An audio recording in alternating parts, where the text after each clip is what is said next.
I'm an ecologist and Sean's a physicist, and we both study complex networks. And we met a couple years ago when we discovered that we had both given a short TED Talk about the ecology of war. And we realized that we were connected by the ideas we shared before we ever met. And then we thought, there are thousands of other talks out there, especially TEDx talks that are popping up all over the world. How are they connected, and what does that global conversation look like? So Sean's going to tell you a little bit about how we did that. Exactly. So we took 24,000 TEDx talks from around the world, 147 different countries. And we took these talks and we wanted to find the mathematical structure that underlie the ideas behind them. And we wanted to do that so we could see how they connected with each other. And so, of course, if you're going to do this kind of stuff, you need a lot of data. So the data that you've got is a great thing called YouTube. And we can go down and basically pull all the open information from YouTube, all the comments, all the views, who's watching it, where are they watching it, what are they saying in the comments. But we can also pull it, using speech-to-text translation, we can pull the entire transcript. And that works even for people with kind of funny accents like myself. So we can take that transcript and actually do some pretty cool things. We can take natural language processing algorithms to kind of read through with the computer line by line, extracting key concepts from this.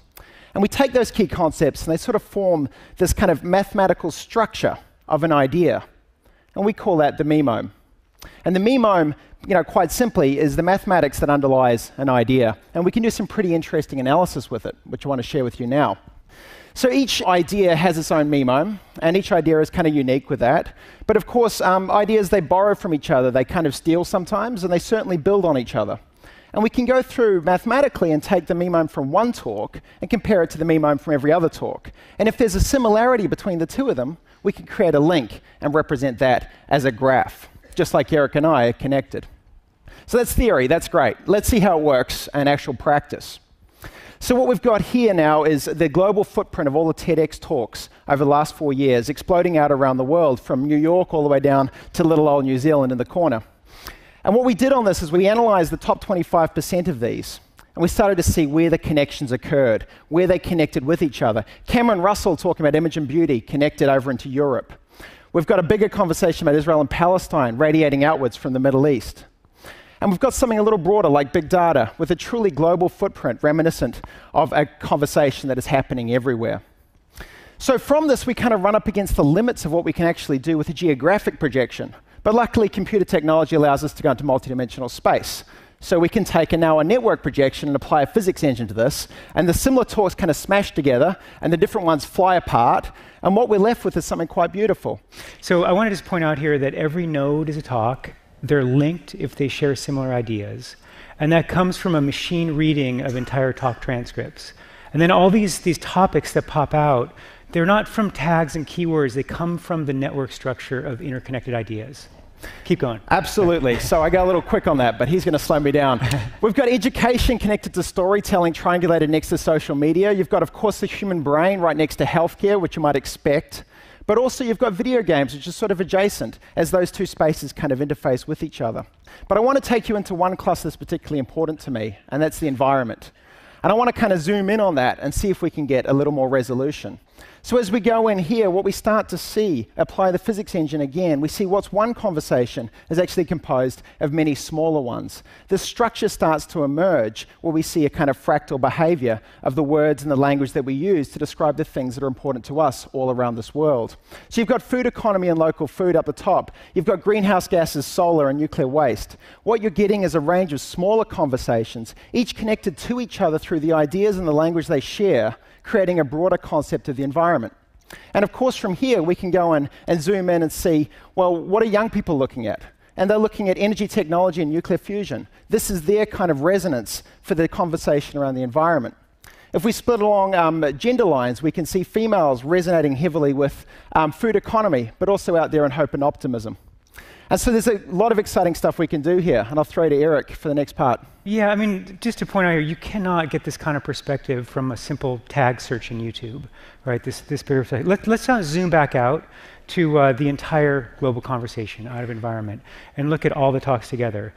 Now, often when we're faced with this amount of content, we do a couple things to simplify it. We might just say, well, what are the most popular talks out there, right? And a few rise to the surface. There's a talk about gratitude. There's another one about personal health and nutrition. And of course, there's got to be one about porn, right? And so then we might say, well, gratitude, that was last year. What's trending now? What's the popular talk now? And we can see that the new emerging top trending topic is about digital privacy. So this is great, it simplifies things, but there's so much creative content that's just buried at the bottom. And I hate that. Like, how do we bubble stuff up to the surface that's maybe really creative and interesting? Well, we can go back to the network structure of ideas to do that. Remember, it's that network structure that is creating these emergent topics. And let's say we could take two of them, like cities and genetics, and say, well, are there any talks that creatively bridge these two really different disciplines? That's essentially, this kind of creative remix is one of the hallmarks of innovation. Well, here's one by Jessica Green about the microbial ecology of buildings. It's literally defining a new field. And we could go back to those topics and say, well, what talks are central to those conversations? In the cities cluster, one of the most central was one by Mitch Joachim about ecological cities. And in the genetics cluster, we have a talk about synthetic biology by Craig Venter. These are talks that are linking many talks within their discipline. We could go the other direction and say, well, what are talks that are broadly synthesizing a lot of different kinds of fields? We used a measure of ecological diversity to get this. Like a talk by Steven Pinker on the history of violence, very synthetic. And then, of course, there are talks that are so unique, they're kind of out in the stratosphere in their own special place. And we call that the Colleen Flanagan Index. and if you don't know Colleen, she's an artist, and I asked her, well, what's it like out there in the stratosphere of our idea space? And apparently, it smells like bacon. Yeah, I wouldn't know. But so we're using like these network motifs to find talks that are unique, ones that are creatively synthesizing a lot of different fields, ones that are central to their topic, and ones that are really creatively bridging disparate fields. Okay, we never would have found those with our obsession with what's trending now. And all of this comes from the architecture of complexity, or the patterns of how things are connected. So that's exactly right. We've got ourselves in a world that's massively complex. And we've been using algorithms to kind of filter it down so we can navigate through it.